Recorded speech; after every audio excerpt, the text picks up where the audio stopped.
spider!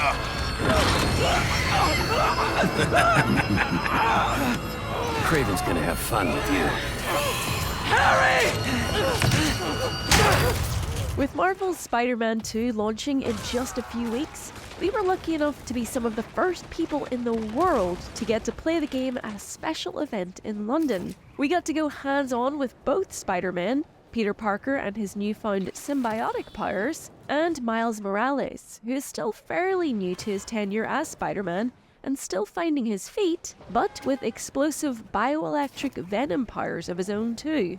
We webbed our way through new areas of NYC, paid a visit to the home of Curt Connors, tried out some of the mini-challenges dotted around New York, tried our hand at some stealth sections, and went up against not only the forces of Kraven the Hunter, but the fearsome lizard himself.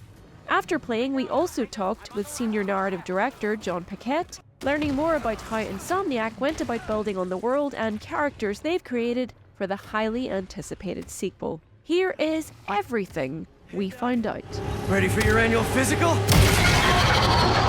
Work for Spider-Man 2 started right after Miles Morales was completed. But obviously, given the teaser at the end of the first game, the team already had a good idea of the direction they wanted to go in. However, working on the story proper really only began once Spider-Man Miles Morales was done. And obviously, after the success of their first two outings, there's a different kind of pressure on the team this time around.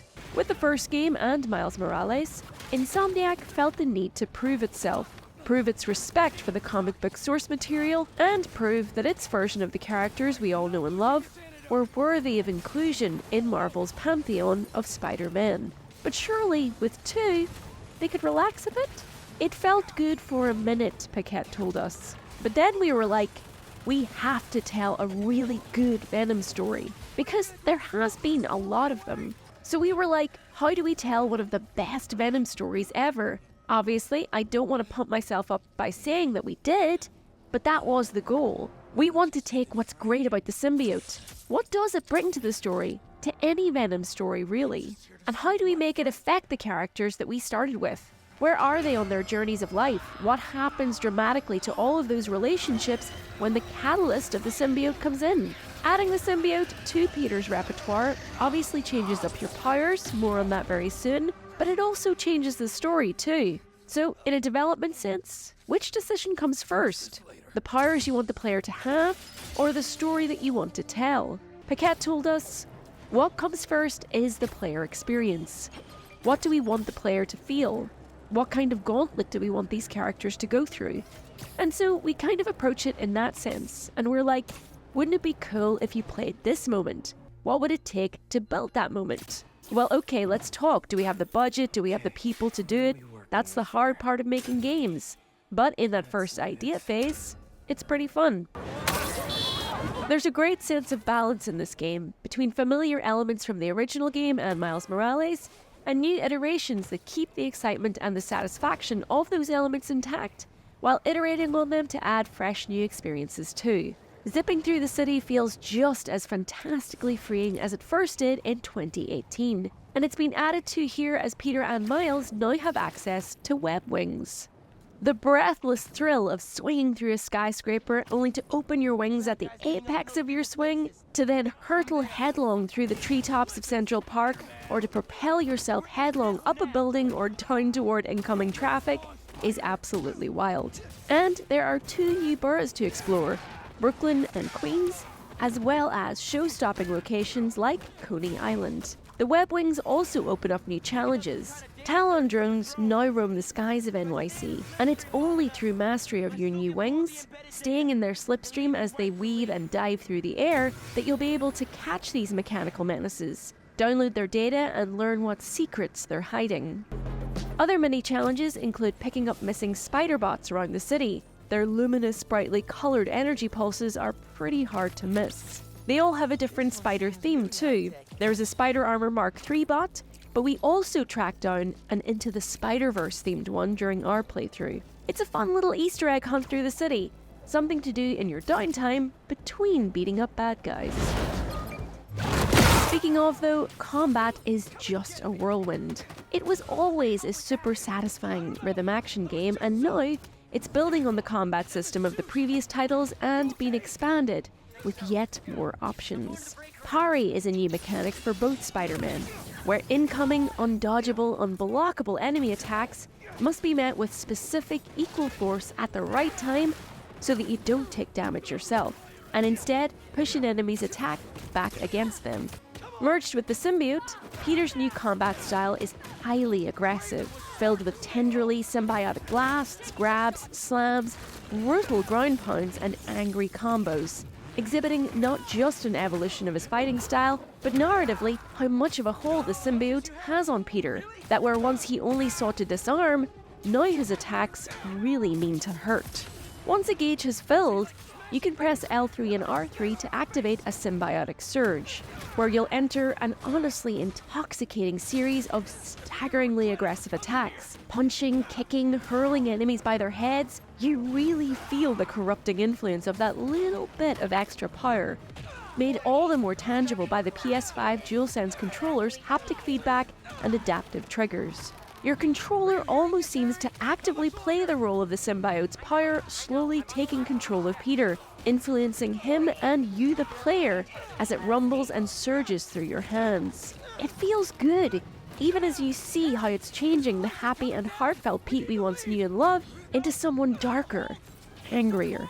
Even his quips and one-liners while fighting bad guys have changed, the jokes and witty remarks replaced by irritated growls and savage snappiness. Given that lightheartedness and lovableness was something that fans really loved about the original game, did the team find it difficult taking Peter to that nastier place? I'm gonna say no, Paquette told us, and I'll tell you why. One of the things we wanted to do in this story was show him losing that joy of being Spider-Man when the symbiote comes along. And there's a little bit of your heart that breaks when you're playing it and you're like, oh no, because you know how good of a heart that he has. Miles, by contrast, wears his heart firmly on his sleeve and brings everything to his role as Spider-Man, still looking to and looking up to Peter for help and guidance, even as he sees Peter start to lose his way. We played one section where Miles, on his mother and city councillor Rio's request, checks in on a local museum and foils an attempted break-in by controlling a stealthy spider-bot to override security shutdowns and stop the bad guys. There's also a later stealth section where we get to use some new gadgets and enjoy some very satisfying stealth takedowns. Where Peter's gameplay is now frenetic and forceful, Miles is careful, considered, and almost elegant. Miles tidily works through enemies, webbing them to walls or efficiently taking them down in an electric AoE attack, while Pete just slams them through a wall. It's also in a sweet scene between Miles and Rio that we can see the game's thoroughly impressive performance capture technology in action. Every facial movement, every tiny nuance and non-verbal cue between the characters is perfectly conveyed.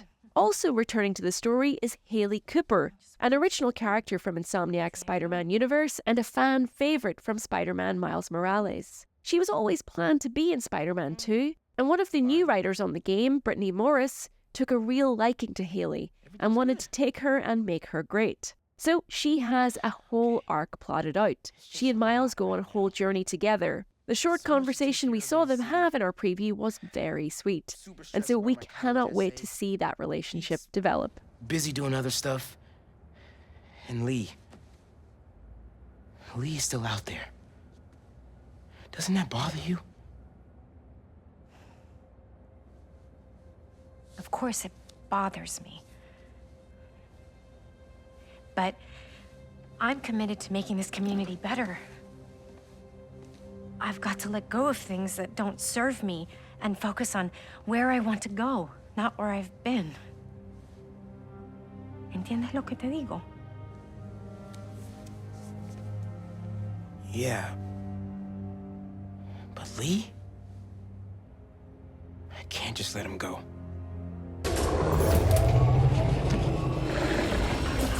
Our preview culminates in an explosive chase and showdown between both Spider-Man and Lizard, aka Curt Connors.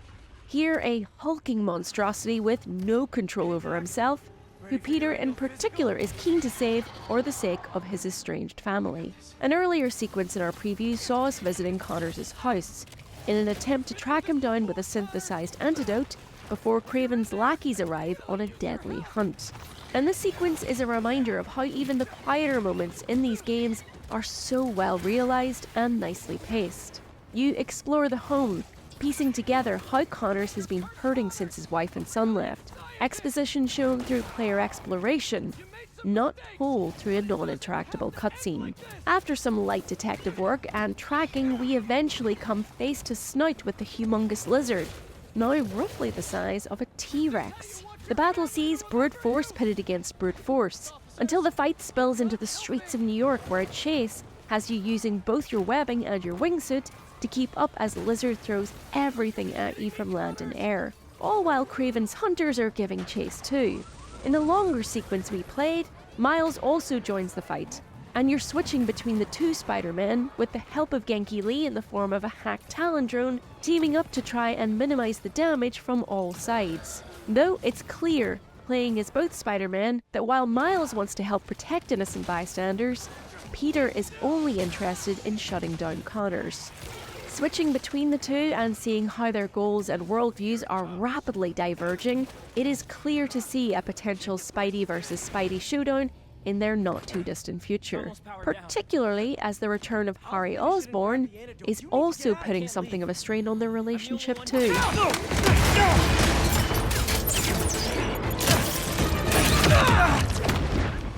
So the first Marvel Spider-Man game was about mentorship. It was about sacrifice. Miles Morales was about community and taking responsibility. So what is Spider-Man 2 about? Balance, Paquette told us. He said, balance kind of encompasses everything. What's great about Spider-Man, why so many of us identify with Spider-Man, is that we don't just tell the story of what they're doing as a hero. We tell the story of what they're doing as a real person. Peter's got mortgage payments, Miles has to apply for college. That stuff isn't particularly fun, but it's part of being a human. And also, the game is called Spider-Man 2 for a reason. There are two Spider-Men. Both of these guys are at the height of their powers. They both have their own stories within this larger story, and the player can kind of switch between them. So the two Spider-Men need to find their balance, but so do we as players. Luckily, both Spider-Men are incredibly fun to play, with their own unique suits, skill trees, and stories to discover. We cannot wait to see where the story takes us when the game launches, and to be back swinging through the utterly gorgeous streets of New York too. While Peter may have temporarily lost his joy at being Spider-Man, we can confidently say that we certainly haven't.